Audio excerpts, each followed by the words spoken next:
I think one thing that wrestling breeds is a lot of fortitude. If you're going to be able to be a pretty decent wrestler, you got to have fortitude to make it through competition. Hey there, I'm Stephan Kesting, and this is the Strenuous Life Podcast.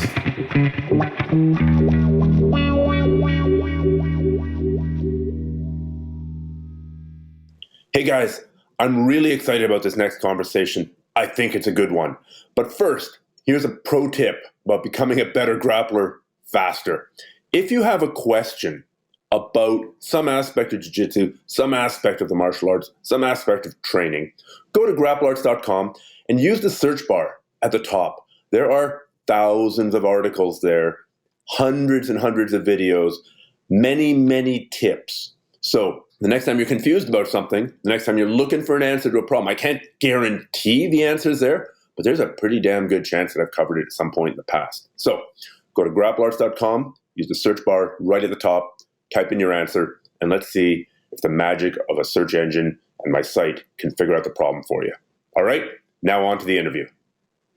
Ladies and gentlemen, today we've got Donald Lipscomb on the podcast. There is a jiu-jitsu connection, but most of the time I want to spend talking about your career as a rescue swimmer. Not a rescue diver, it turns out. I was wrong about that when we were talking earlier. What is a rescue swimmer? Hey, everyone. So as Stephan said, we get called rescue divers a lot, and the biggest difference is a rescue swimmer, we just go out, fins, wetsuit, a harness. We don't have a scuba tank on our backs or anything like that. So we're doing more swimming rescues. So it's easy to get them confused, though. So then are you going up there to the scene of the rescue, the scene of the emergency by boat, or jumping out of a helicopter, or what are you? How are you getting there? Jet ski? That's a great question. So primarily helicopter.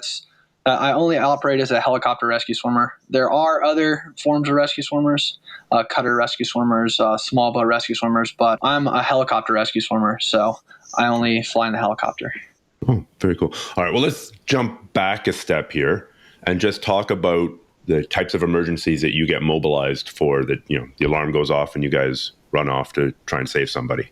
Okay, so in order to answer that question, I got to give the large spectrum of what we could get called out for. Sometimes it's people just playing with the radio and saying, help, help, help. And that's really unfortunate when people do that, because then we have to go out and search for hours for basically nothing. So unfortunately, we fly on those more than we fly on real cases. But the reason we fly on those is because sometimes when somebody gets on the radio when their boat's sinking and they say, help, help, help, they're genuinely in trouble, and they don't have time to give us a look. Give you any further information. Exactly. So boaters in distress, we fly on a lot of medevacs, which are, us flying to a cruise ship or a container ship or another military vessel, or really anything. There's somebody sick that sometimes it's because the weather's too snotty for a different form of medevac, a different EMS or something like that. So the Coast Guard is pretty known for going out in bad weather. So our pilots are trained to fly in bad conditions. So does that answer the question? So then how do you get the person actually off the boat? Does a helicopter land on the boat? There's no room to land a helicopter on a cruise ship, is there? No. I've never been on a cruise ship. I've avoided them like the plague. Yeah. So I have no idea what goes on cruise ships. Yeah. So with cruise ships in particular, they send me down onto the cruise ship. So they lower me down on a wire rope, and I'm dangling from a harness on a wire rope, and they run me down. I get onto the boat, and I have some basic medical skills, so I'll assess the patient and usually get a pass down from a doctor or whoever the highest level of care is, being a paramedic, doctor, or just somebody who's like, yeah, my friend's chest started hurting. And then I put them in either a litter, a Stokes litter, or in a basket. So these are basically like stretchers that come up on the side, and you tie them in a million ways so they don't fall out. Exactly, tie them in a million ways so they don't fall out, and then we just send them up the same way that I was sent down, and then I go back up in the helicopter. Do you ever have people lose they're 5 out of 10 scared because of the chest pain, and now they're 10 out of 10 scared because they're going to be winched up into the sky? So I haven't personally had that from a medevac. In other situations where there's people in the water whose boat just ran aground, or their boat's taken on water, or their boat sinks and they're in the water. They're already having a terrible day, and they're maybe not comfortable in the water, but they have a life jacket that's keeping them floating. Then we bring them underneath the helicopter. And personally, I haven't had anybody go ballistic on me or anything like that. I have had some people, when I grab a hold of them and start to bring them underneath the helicopter, they kind of start moving around, and I just gotta comfort them and basically show that I have them in control. This is normal. The water hitting them in the face is basically like pelting them. So I put them in the basket and get them up. But there have been situations, actually just recently, where my supervisor, he's a jiu-jitsu practitioner. He's a brown belt. We are everywhere. He had a survivor. His name's Mario. Took off of a boat that had been sitting on his capsized boat for a day long and had just seen freezing cold. His two buddies, unfortunately, took a turn for the worse, and he's just sitting there having the worst day of his life. Cold, hungry, thirsty, and he's a big guy. And as Mario is starting to bring him up to the basket, the guy goes ballistic on him. And there's footage of it where the guy's grabbing at him and pushing at him, and the big thing there is as a rescue swimmer, you got to stay composed, because there's a wire rope dangling from a helicopter connected to a device that if you let the person go crazy, they could get their arm wrapped up in that rope, or they could turn a bad situation and really bad. But Mario, being a rescue swimmer, most importantly, and I think doing jiu-jitsu helps you kind of with being comfortable dealing with people who are trying to wrap their heads around your head or anything like that.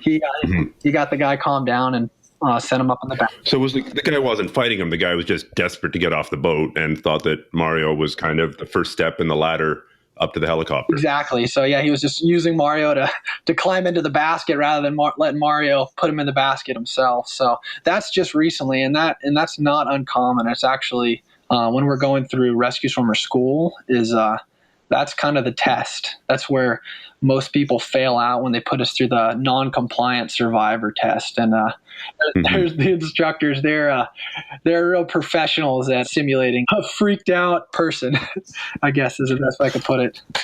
I'm guessing arm drag to rear naked choke would not be an acceptable solution. You know what, Stephan? That's really funny that you would bring that up, because for the last however many years, I don't know, somebody told me from the 1800s was they saw something, a video from some picture from a lifeguard manual that from the life-saving drills they were doing back then. We were doing similar life-saving drills being how you get behind a person, or escapes and releases, how if somebody's on you, you escape from that. They were using similar stuff like that. But up until recently, there was a guy who's on the team that kind of puts everything together for the rescue swimmers. And he's a former MMA fighter and a jiu-jitsu fighter. And he started being look, we got to use some of this arm drags and these releases, the way that, have blown up in the martial arts scene. So basically we're behind the scene for a while, but now we're starting to incorporate arm drags and things like that. And if you're possibly doing it in water, it's kind of a zero gravity situation. So I'm picturing, what was that movie? Inception, where they have the zero gravity jiu-jitsu fights. Yeah, exactly. Just like that. No. But it is, the thing that we have to remember as rescue swimmers is that in the water, they're in our world. And so doing an arm drag on a person, first of all, if they're freaking out, you got to not let them get it wrapped around your head.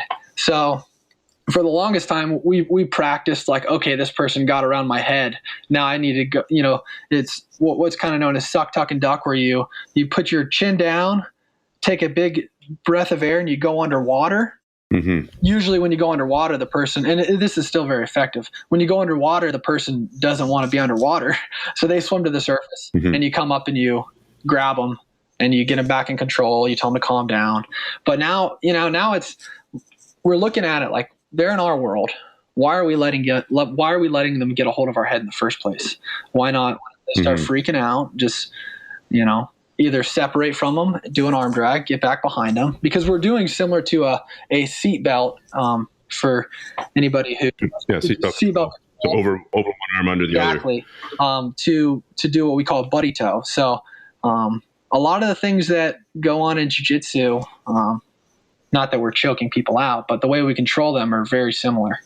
Well, I remember that suck, tuck, and duck because I used to do a lot of whitewater kayaking. And at one point I was a raft guide and we did swiftwater rescue. So I imagine there's a lot of carryover between swiftwater rescue and open water rescue, except you're dealing with great big waves that come smashing down on you.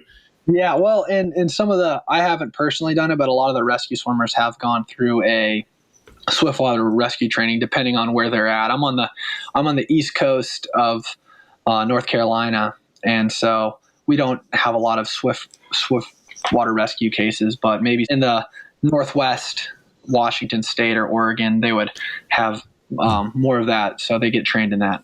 Well, all it takes is one good flood. The force of water, and you can speak to this better than I can, but for people who are listening, it's unbelievable.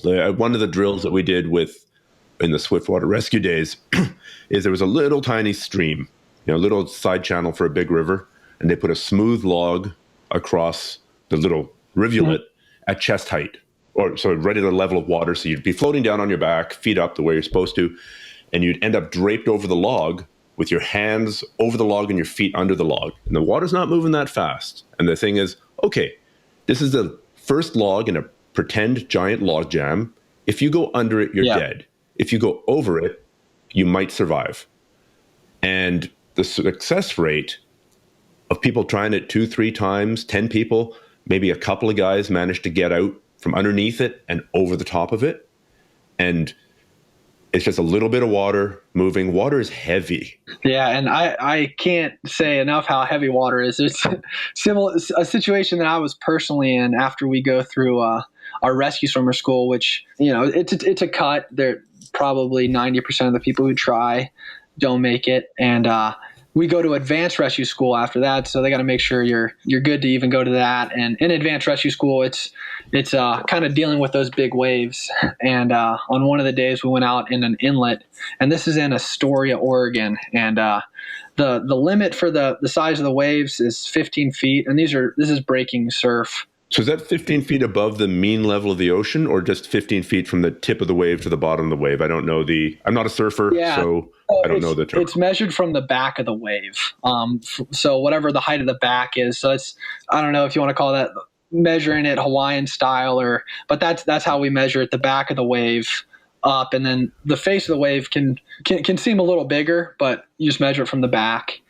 Okay. And so, that's 15 feet from there. And so the particular time that I'm talking about, it was easily at that 15-foot limit, and maybe some of the sets were a little bit above it, but which doesn't sound like a lot because we're all used to hearing about people surfing 30-foot waves, but if you're actually in there, that's way above your head. I'm not on a board, and I'm not riding the wave, and people are surfing those huge waves. A lot of times you're getting towed into jet skis, and right. In these particular waves, they're a lot thicker. You're not going to surf them, and they're just coming to the point where if you're on a surfboard and you dropped in on these waves, you would have dropped in late. So you're kind of at the point of where you got to get underneath them. And we're in these thick dry suits that are they keep us from getting wet, but they have a lot of buoyancy. They have a lot of buoyancy. So when you're trying to duck dive a wave in a dry suit, it's a really difficult thing. And you have to swim down? You have to pretty much swim down underneath the wave in this dry suit. And it's not something that you really get much time to practice. Duck diving in a dry suit.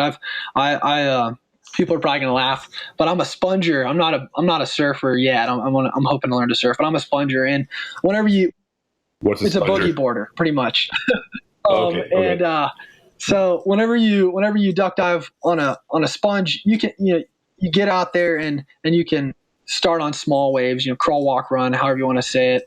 And eventually you get better and better at it. But with these dry suits, you don't have a lot of time to practice duck diving in them.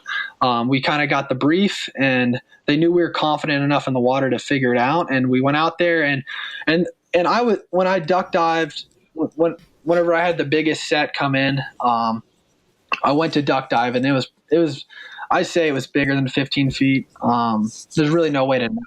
Of course. You gotta exaggerate a little bit. Yeah, it's your story, man. Own it. 35 feet monster.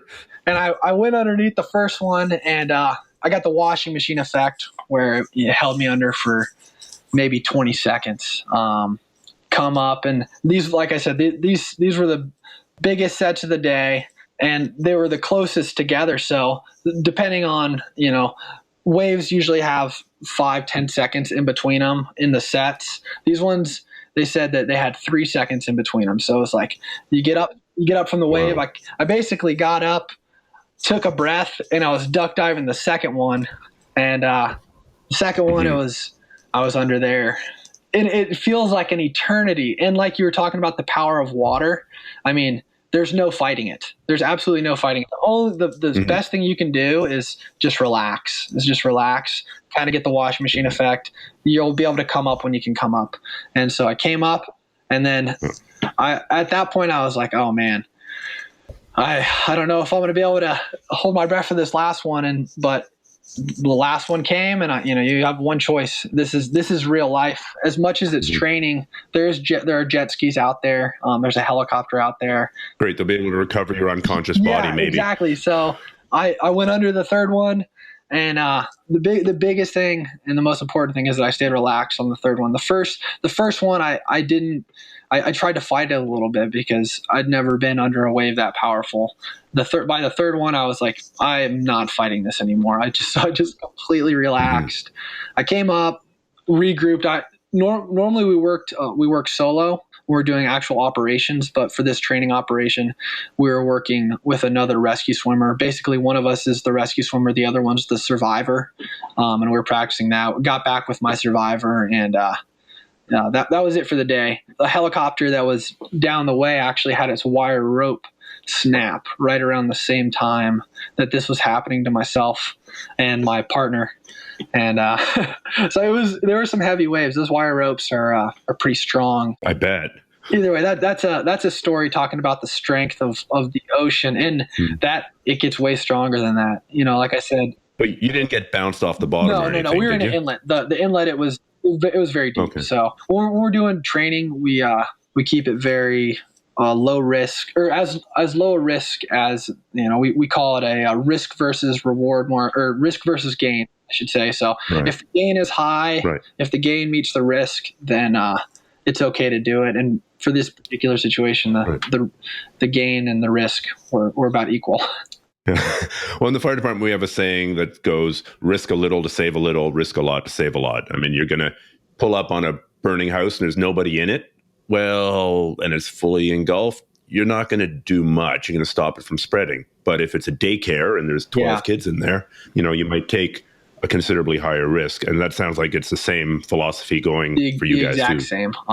So, I mean, when we're talking about, you use the example of a fire with a house on fire with children in it. So, I mean, our example of that extreme happened to a guy named Drew Dazzo, and he was out, and it was so these numbers sound insane and they sound crazy, but they actually wrote a book about him, and I can't remember the name of the book, but it was the guy who he rescued was a Canadian dignitary, and Drew received the he's one of the only Americans to receive basically the United States. It was equivalent to the Silver Star, and that's a very high. Okay.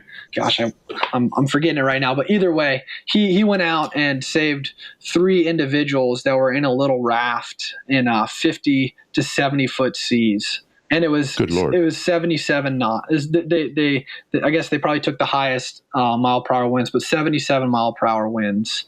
And this was off the coast of North Carolina in the Bermuda, the Bermuda Triangle type.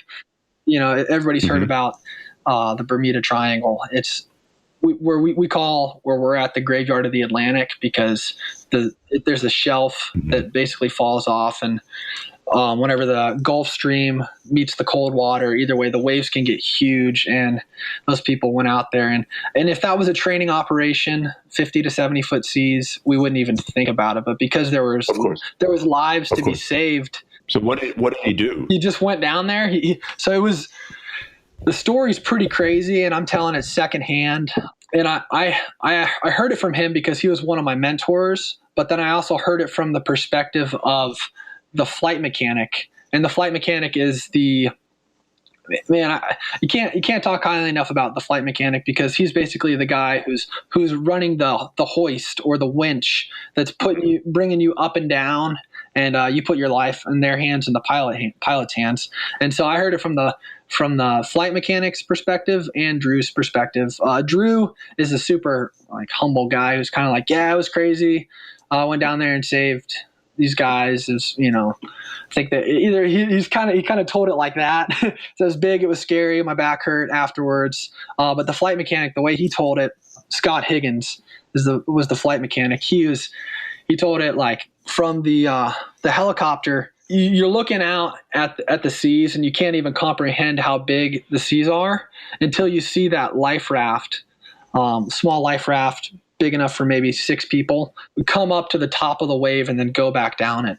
And whenever he saw that, he's like, man, they were just enormous. So did they lower Drew in with a cable, or did he jump? Or how they lowered him in from the cable. And so the delivery method in these big seas is you wear a sling, and you got to time the wave so you don't, because the difference between whenever a 50-foot wave at the peak of it versus when you're in the trough, it's 50 feet or 70 feet. So you got to drop in right at the peak of the wave. So the flight mechanic was lowering him down. He was wearing a sling.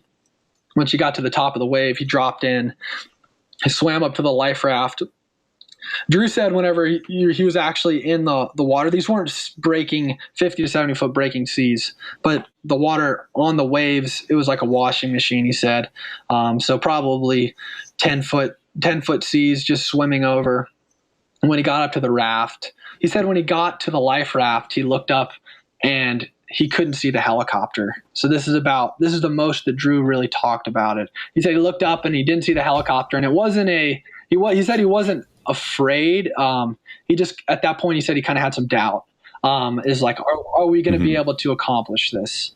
And so pretty much what he did is he got a hold of the person, and this just takes such incredible teamwork between the pilot, the flight mechanic, and the rescue swimmer. And it all goes back to the way we train. Is he still attached to the helicopter at this point? No, he's not. He disconnected from the cable, swam to the life raft. That's a really good question, because there are situations where you do stay connected, but not in waves like that, because you're going to get yanked when the wave drops out on you. You're going to get ripped in half. So he had disconnected. He swam up, got the survivor, and put him in the rescue basket. And so he was swimming with a basket. So the basket. So let me go back a little bit. The flight mechanic lowered the basket down into the water near Drew. And Drew swam up to the basket with the first survivor, put him in the basket, and then so keeping the basket stayed attached to the cable the whole time. And he put the survivor in the basket and then sent it back up. And he did that 3 times, and then they sent the hook down and got him back. And none of those individuals were non-compliant or anything like that. They were all just happy to be there. And I think in a situation like that, if you've already kept your cool enough to be in a life raft, hopefully you're able to remain calm to get rescued from the. I'm guessing that the full strapping in procedure and the full tying in procedure might not have been followed in that exact thing, and it might have been more like hang on here and don't let go. With the basket, so whenever we're using a Stokes litter with somebody who has a spinal injury, there is a strapping in process. But with the basket, it's basically just like, I don't know what to compare it to, but it's kind of like a yeah, exactly. But there's no buckle. It's basically like 3 feet deep, 5 feet wide, and 2 feet wide. Is it made of a mesh? Must be made of a mesh on the bottom, and then it's got metal tubing around, and it's got maybe metal tubing along the sides that are running basically parallel all around, and then up. Okay. So I could swim into it without too much trouble, and then when it lifts out of the water, I'm going to fall to the bottom of the mesh. Exactly. And then you get lifted up, and you just keep your arms and legs in the basket. You don't move. It might spin a little bit, which kind of freaks some people out, but. Well, if they've been in 70-foot seas in a life raft for a while, that's probably a ride. Is it true that being in a life raft in seas of any size is just the most miserable experience? I've always been in boats where I could have some control over my destiny, not in these flexible life rafts. So basically a life raft in, like you said, in any kind of sea state, you're seasick almost instantly because of the way that they're moving around. You could just take somebody and put them out on like a slightly choppy day, and they're going to get seasick super fast. I don't want to, maybe 5 minutes, 10 minutes, depending on their level of motion sickness, but they're going to get sick really fast. So when Drew took them out of the basket, and I'm just speculating here, they probably had a little bit of a sense of relief because they weren't in that. When he took them out of the life raft, they had a little bit of a sense of relief because they weren't in that life raft getting sick anymore. They're now kind of on a little more of a stable platform. Well, I've heard that again, I've never been in one, but I've heard that they come with motion sickness tabs. And if you end up in one of those life rafts, God forbid, you should immediately take the motion sickness medication. Some of them do, I'm sure, but there's probably some that don't. And then you got to have read the owner's manual to know where the motion sickness, So I'm sure there's ways. I do that every single time I'm on a ferry. Yeah, that's probably in my experience, that's probably one of the craziest rescues that I've heard of. And that's a cool one. I mean, Drew's such an awesome, humble guy, and he's about to retire from the Coast Guard here soon. So I just want to give him a shout out, and everybody needs it. There's a book, I forget the name. Maybe I could email it to you. So I've got a couple of questions for you. When you're thrashing around the water, trying to swim over to the basket, trying to swim over to the raft, you're using flippers? Yeah, exactly. So we have fins. We call them fins, but essentially flippers, and they're pretty thick rubber fins, and that's the part that makes the job. Basically, the part that is one of the hardest parts of the job because you have to have a lot of leg strength to even be able to kick with these 3-pound thick rubber fins, and they definitely help you cut through seas a little better. But the biggest thing, and the reason why we use these, they're rocket or jet fins. They're really stable for buddy towing, so we can generate a lot of torque with our hips when we're kicking through the water. What's buddy towing? I'm assuming it involves towing a buddy. So it's what we call what basically whenever we're towing a survivor, you have them in, like we were talking about with jiu-jitsu, the seatbelt control where you're over their chest and under their back, and you have your hands locked together. And so that's a cross chest control carry. And then you have your hip into the small of their back, and you're just kicking your legs, swimming on your side, basically. You're turned 90 degrees to them longitudinally so that you're not kicking into their feet. Exactly. And if you swim on your back, you're not able to generate the same amount of power as you do on your side. So that for both reasons, exactly. And you could have to tow them, some cases people have to tow them upwards of, one of the guys had to tow 4 people a mile back and forth from their life raft to the beach. His poor ankles. Oh yeah, he was smoked after that. As Darren, I actually work with him. So that's 8 miles of swimming or 6 miles of swimming? No. It was a mile total. So it was.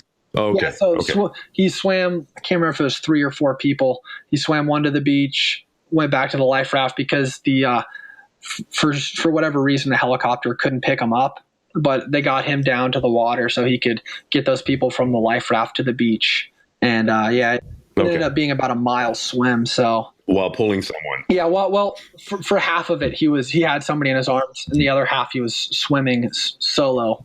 But yeah, that's tough. Those fins, you might think it would make it easier to swim, but they don't. It's much more taxing. So it's definitely a incrediable feat. So I would think that James Bond solved this problem in the 1950s, or Cousteau. Yeah. Was it Jean-Yves Cousteau with those underwater towing device? Those little mini submarine things that you hang on and get pulled along by. Yeah. Is that totals? Well, not even science fiction. Is that total fiction? Yeah, I mean, I've never seen anything like that. I don't know. if we got to keep that one kind of on the DL, otherwise it'll put me out of a job if they figure out something that easy. Well, they still need somebody to ride it. It would pull you along. Exactly. No, it's kind of crazy that in the 21st century, that for something like this, we're still using, at its core, muscle power. Yeah, exactly. I mean, that's kind of the incredible thing about humans is that you can create all kinds of technology, but really it's going to take, human willpower or human strength, muscle, whatever you want to call it, to accomplish the majority of our extremely difficult tasks at this point. So it's, it's pretty incredible. How do you train for that? Is there a certain number of miles you need to swim a week to keep your certification current, or how does that work? So once you've made it through rescue swimmer school, we get an allotted time to work out, whether that's on land or in the pool. And it's kind of as long as we can pass our PT test, which isn't super physically demanding. It's kind of tough, but it's not something that the average person can't do. I believe it. What is it? So it's like it's a 300 meter shuttle run, and then you got to do two of those. So you got to do a 300 meter shuttle run, rest, then do another one, and you have to do both of those in under 79 seconds. So not a lot of running, and then you have to do 5 pull-ups, do a 100 meter sprint, and then come back and do 5 deadlifts at 150 pounds, and then you have to do 30 push-ups on a metronome at it's either 60 or 80 beats per minute. You got to maintain the metronome. So you can't and they got to be perfect form. So it's not a lot of push-ups, and then 12 body weight rows. And so that's the land portion. Like I said, not something it's tough enough, but not something that anybody who maintains fitness isn't going to be able to do. And then the pool portion, you swim a 400 meter gear swim, and that's with a mask and a snorkel and then our fins, and you have to do that 400 meter in, it's under 7 minutes. So not super fast, but you got to have the leg strength to be able to do it. Then you have to do a 200 meter buddy tow, which was what I had described before. And the time limit there, I can't even remember the time limit. It might be like 8 minutes to do that. And then underwater down. So you do a 25 meter underwater swim, and then you come up and you swim back, and you get like maybe 30 seconds, and you got to do 4 of those. You get 30 seconds in between each underwater down swim back to do the next one. So like I said, not a super difficult test, but we got to make sure that everybody is maintaining good enough shape, because really it comes down to, are you mentally strong enough to complete the job? And that's what is tested in the initial rescue swimmer school. And people quit there. The people who quit there, they don't necessarily have the fortitude to do the job. So once they've passed that, they've proven their fortitude, and now it's got to keep a baseline fitness. How do they test it? What do they do to you in both? Because there were 2 schools, right? You said there was the basic rescue swimmer school, and then there was the advanced rescue swimmer school. So what are they doing to encourage you to quit? So the basic rescue swimmer school is really the one that they're encouraging you to quit. The advanced rescue swimmer school is more of training after the fact.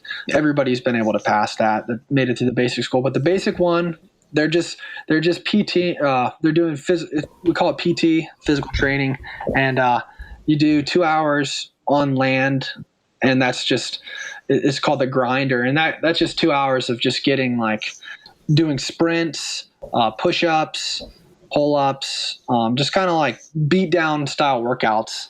You do that, and then you get in the pool for 2 hours, then you eat lunch, and you get in the pool for another 2 hours. And it's a 24-week program. Oh my God! So yeah, that's a long time for injuries to accumulate. It is, and that's something they've gotten lately. It used to kind of be like, okay, if you can make it through this without getting injured, then you can be a rescue swimmer.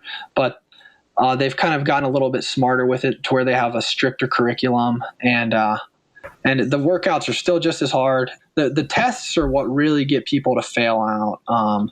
And once you get through the initial, however you want to call it, the Navy SEALs, they call theirs Hell Week. Once you get through our initial like Hell Week, which is the first week, a lot of times the majority of the quitters are going to quit then. And then after that, a few people quit here and there. Start a class starting with 24 people, usually going into the second phase is whenever they start doing the tests, is usually down to 12, 10, 12, probably like between 12 and 7. And then from there, the tests begin. And it's the common number of graduates, and I can go into detail on the tests. It's basically, yeah, please do. Yeah, the instructor is acting like a survivor, and we have this big pool that is, they can generate waves 3 to 4 feet, and really nothing crazy. The spray of the rotor wash it simulates that, and it can simulate winds up to 70 miles per hour in this facility. And so the instructors, and you go up and you sit in a tower that's supposed to look like what the cabin inside of a helicopter looks like. Mm-hmm. And you do a free fall, which you basically jump into the water, swim up to the survivor, and you got to do one of the approaches that we had kind of talked about earlier, where you get behind them and put them in a buddy tow. And so you got to perform the proper approach, and that's pretty easy. Most people can do that. That's kind of hard to explain, even similar to an arm drag. You get behind them, and then you got to tow them around, and you got to do X amount of safety checks, checking their legs, checking them. Well, basically debris, because you wouldn't want to send somebody up into a helicopter if they had a bunch of debris and on them. So you clear any debris, and then you put them in the basket. And during this whole time, the instructor, being, I think, the biggest instructor when I went through school, was about 250 pounds. They're kind of he was about 6'4", 250 pounds. They're kind of rocking back and forth, sitting up and down, and just making it difficult for you, kind of testing your level of confidence, seeing how you're going to deal with somebody who's not cooperating with you. And so you gotta tow them, and you gotta remain calm, talk to them, and then put them in the basket. And then we also have a sling that we put them in, and we go up to the helicopter with them in that. So that's the basic test. And then whenever it becomes a non-compliant survivor, somewhere during the test, one or two times, they turn around and they grab around your head. And and you gotta, and this is whenever you're completely winded.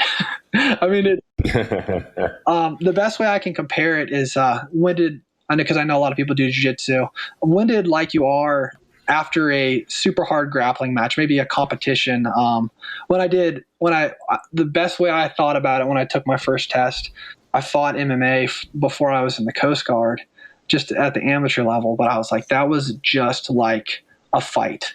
So you're basically in there with the survivor who's thrashing around. You have the exhaustion level of a fight, and then they grab you around the head, and you got to go underwater and basically hit a release, which it's very detailed, where you push them on the arm and to turn them and get them back into control. And what they're testing there is how comfortable are you?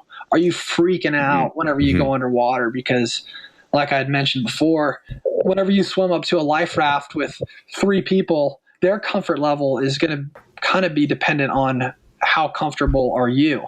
If you swim up to them and you're like, oh my gosh, I'm so scared, guys, what are we going to do? Then they're going to kind of be like, who is this guy? We don't trust him. And also, not only that, if you have somebody who grabs around your head whenever you're underneath a helicopter with a wire rope dangling down, you're going to get yourself hurt, you're going to get them hurt, and that's like one of the number one rules in EMS is don't become another victim. Make sure. Exactly. So that's kind of, and the final tests are there's like 3 survivors. One of them is a downed aviator with a parachute on their back, so we learned parachute disentanglement. Then one of them's non-compliant, the other one's, they say they're compliant, but that's the hardest test. But a lot of times, if you've made it to that one, you're most likely going to pass it. But there's still a few people who don't. So, which person do you get first in that scenario? You get the downed aviator first, because they have oxygen you got to remove their oxygen mask. So, and then from there, you use your best judgment. So it's also a judgment call. And you got to make sure people have flotation or something like that. So there's little things, but those aren't really what get people to fail. It's composure. And that's, that's something that you can't really, throughout school, they can't really teach you. You got to show up and have that composure, have that fortitude, and they're going to constantly be testing you on it. Usually a class that starts out at 24, the average number has been about 4 people graduate, or sometimes less, sometimes 2. There's been classes that have graduated 0. And that's people who are already coming in, being able to swim a 500-meter swim under 12 minutes, run a 1.5 miles under 12 minutes. So they've been pre-screened. Exactly. They've been pre-screened. So they're rescue swimmer candidates already. And then it's a tough school to get through. And then the advanced rescue swimmer school is more or less teaching you the skills of the operational stuff, the stuff that we're going to be doing out in the field, learning how to swim through surf, some cave rescue things, a little bit of like we talked about, not only swimming through the surf, but being able to perform our rescue operations in the surf. So it's not on that particular one that they're not trying to get you to quit. They're not trying to get you to fail. They're trying to make sure you're already a rescue swimmer. So they're trying to get you more proficient. And so it's more of just an advanced, you're already a rescue swimmer. Now you're just getting to go through the advanced portion. So what is it with the jiu-jitsu connection? Because about half the guys you mentioned had some kind of jiu-jitsu background. So, well, it is funny with jiu-jitsu, and I say jiu-jitsu, wrestling, martial arts in general. The guys I mentioned who did jiu-jitsu, they just happened to fit into the stories I was telling. But one thing that I noticed, I was a wrestler in high school, and I did martial arts since I was a little kid. I just did taekwondo from 8 to 12. Or 8 to 14. So you got your black belt then. Exactly. I got my black belt in taekwondo. And then I started wrestling in high school. And the wrestling, I think one thing that wrestling breeds is a lot of fortitude. If you're going to be able to be a pretty decent wrestler, you got to have fortitude to make it through. Got to make it through practice and then competition, cutting weight and things like that. And then I naturally, right after wrestling, I'd always kind of pictured myself either joining the military. It's kind of funny that I say this. I always either picture myself joining the military or becoming a professional athlete. Those were the only. I didn't really have the vision of going to college or anything like that. So for me personally, I started doing jiu-jitsu and MMA, and then through that, I decided I didn't want to be a pro fighter anymore because of the damage to the head and things like that. CTE is real. Exactly. And I'm not going to say I made that mature decision at 19 when I joined the Coast Guard, but I did realize, and I had some pressure from my parents, that I should probably choose a little bit more of a promising career that doesn't have the likelihood of injury. So I joined the Coast Guard, and instead of one of the other branches, I thought about joining the Navy to be a Navy SEAL, and I met a guy who was a rescue swimmer, and he convinced me to be a rescue swimmer. And so I joined the Coast Guard with the intention of being a rescue swimmer. Well, what's really funny, and I'm going to tie this all back together to your original question of why jiu-jitsu and martial arts fits into the rescue swimmer community. For me personally, I was looking at the different jobs, and I wanted to be a rescue swimmer, but I wasn't a great swimmer.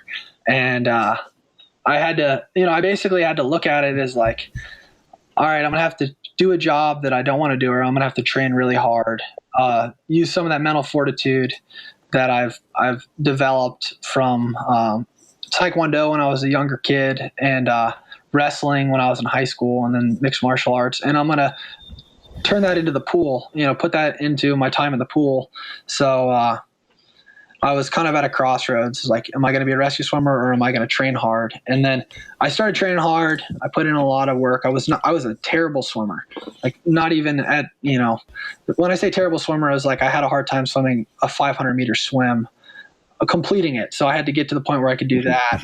It's funny how swimming is like that, because just about everybody can run more or less, but I'm so inefficient in the water. I don't think I'm terribly out of shape, and I have all these excuses. Oh, my legs are too big, my legs are too heavy. I think it's all bad technique. To give you a highlight of my build, I'm 5'9", about 195 pounds, and my legs are are built kind of like tree trunks.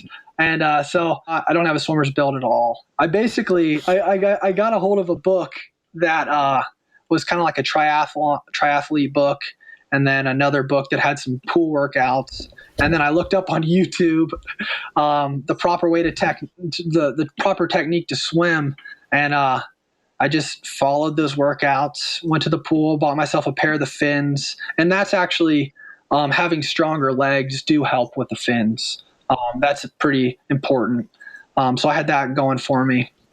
And I just went to the pool 6 days a week, sometimes 7, because you can just practice water confidence without it tearing up your body, just being underwater. And so when I actually got into rescue swimmer school, once I'd gotten myself to the point where I was comfortable in the water, because that was a big reason why I wanted to do it, because I was like, I'm not good in the water.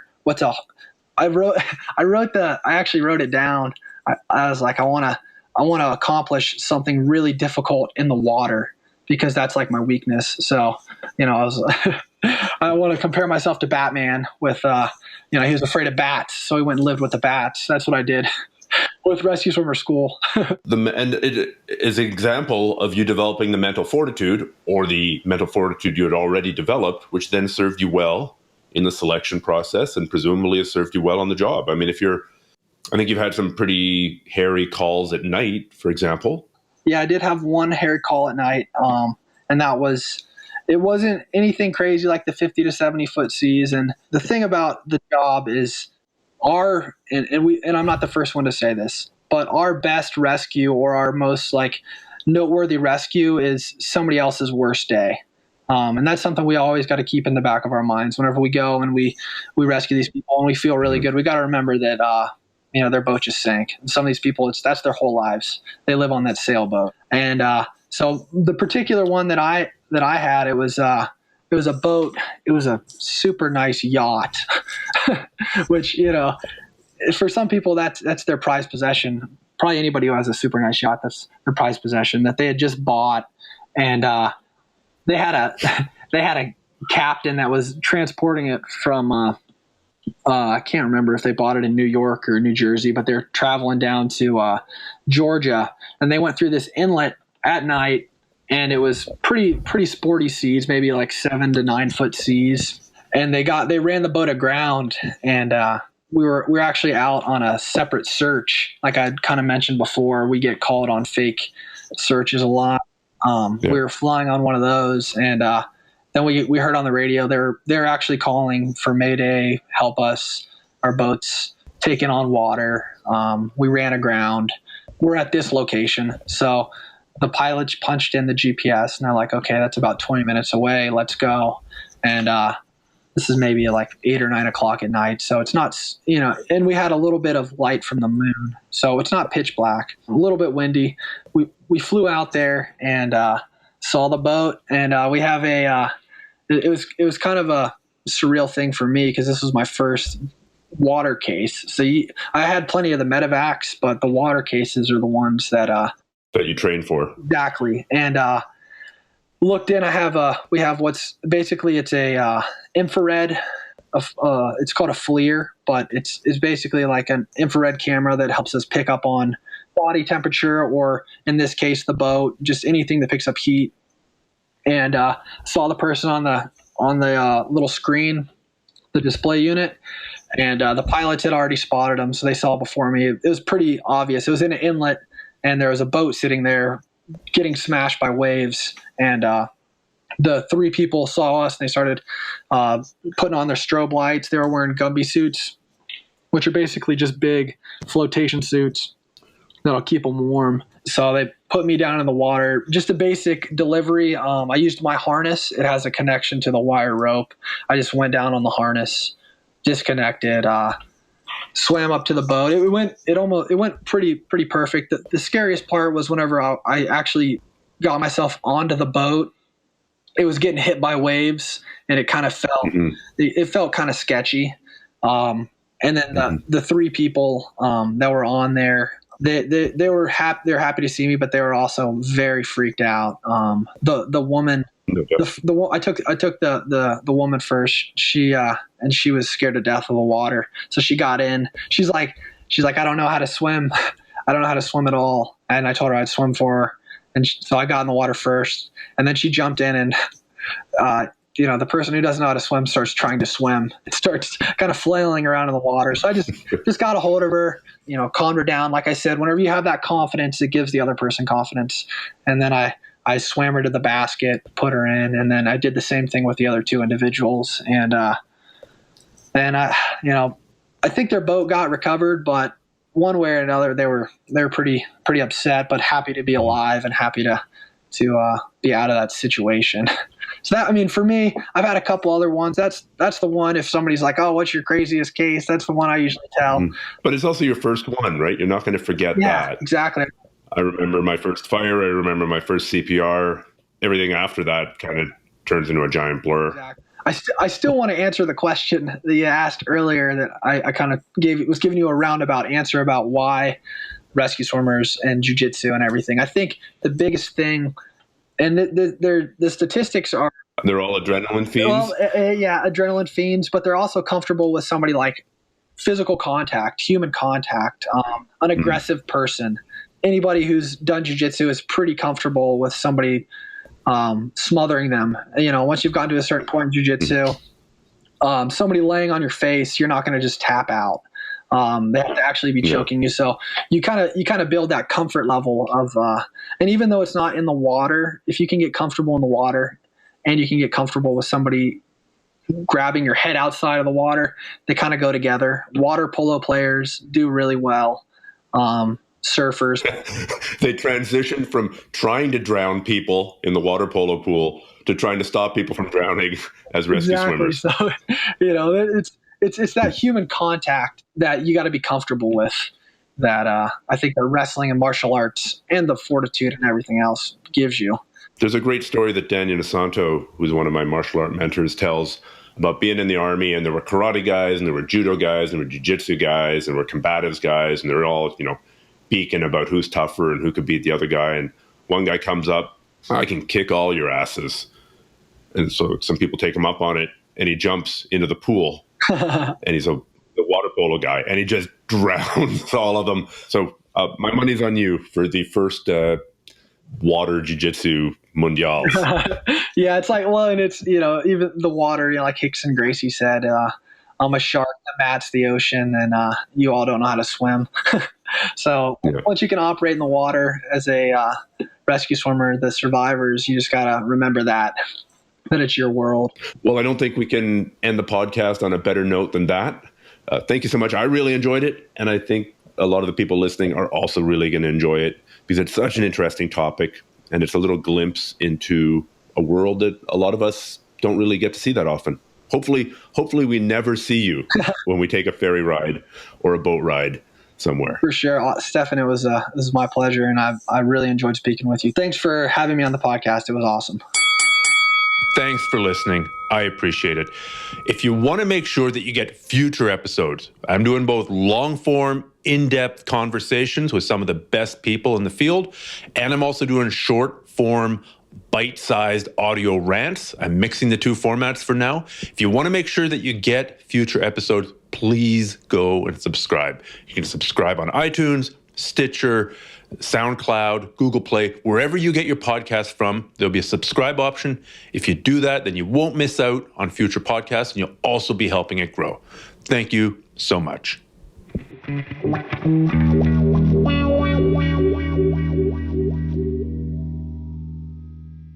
Podcast listeners, there's a pretty good chance that you're listening to this on your smartphone, right? You're walking around, you got your smartphone in your pocket, you got your earbuds in, you're listening. If you've got a smartphone and you do jiu-jitsu, then you should check out my free Roadmap for BJJ app. This is a video-based app. It's an app that goes on your phone.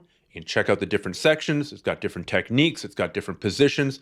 And it breaks down the big picture of Brazilian Jiu-Jitsu for you so that you're not going to be so lost on the ground when you're training. So you're going to know kind of sort of what you should be doing in every position, along with the specific techniques that you should be using. So if you go to grapplearts.com/roadmap, there'll be links there to get this app for free, both in the iTunes store, if you've got an iPhone, or in the Android store, if you've got an Android phone. There's also Kindle versions of it out there as well. Once again, you can grab that at grapplearts.com/roadmap. That'll point you in all the right directions to get this app, whatever kind of phone you have.